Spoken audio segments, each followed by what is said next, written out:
খুব দুর্ভাগ্যজনক আজকের এই সুন্দর দিনে এটা আমাদের কাছে অত্যন্ত পবিত্র দিন। দেখুন, আজকে আন্তর্জাতিক মাতৃভাষা দিবস।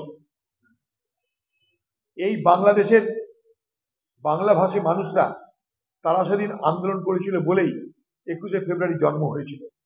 আর সেই 21শে ফেব্রুয়ারি জন্ম হয়েছিল বলে আজ পৃথিবীর যে ভাষায় কথা বলুক না কেন তারা মাতৃভাষা দিবসের স্বীকৃতি পেয়েছে। এটা বাংলার বিরাট অবদান। এটা বাংলাদেশের সেদিনের বিপ্লবীদের জন্য সম্ভব হয়েছিল। সেই বিপ্লবীদের মধ্যে একজন শহীদ হয়েছিল বরকত, সে আমাদের মুর্শিদাবাদের ছেলে। আজকে সেই বাংলা মানুষের যা আবেগ, মানুষের যা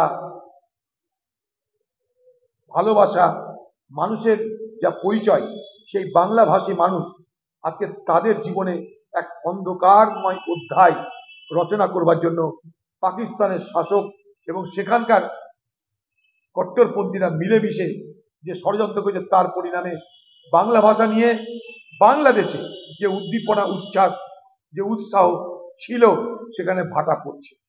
এটা খুব দুর্ভাগ্যের।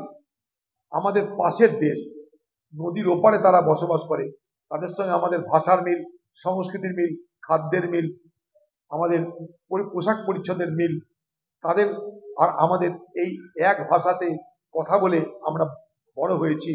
তাই সেই ভাষার অধিকার তারা যদি হারিয়ে ফেলে, তাকে নিয়ে যে আনন্দ, উৎসব, উচ্ছ্বাস তা যদি তাদের জীবন থেকে হারিয়ে যায়, এটা আমাদের কাছে অত্যন্ত দুঃখের হবে।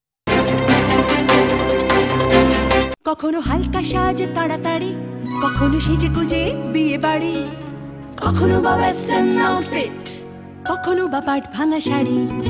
যখন যেমন সাজ গয়না তেমনি, কোনো অকেশনে কখনো জাস্ট এমনি। অঞ্জলি জুয়েলার্স, ঠিক যেমনটা চায় আজকের আধুনিক নারী।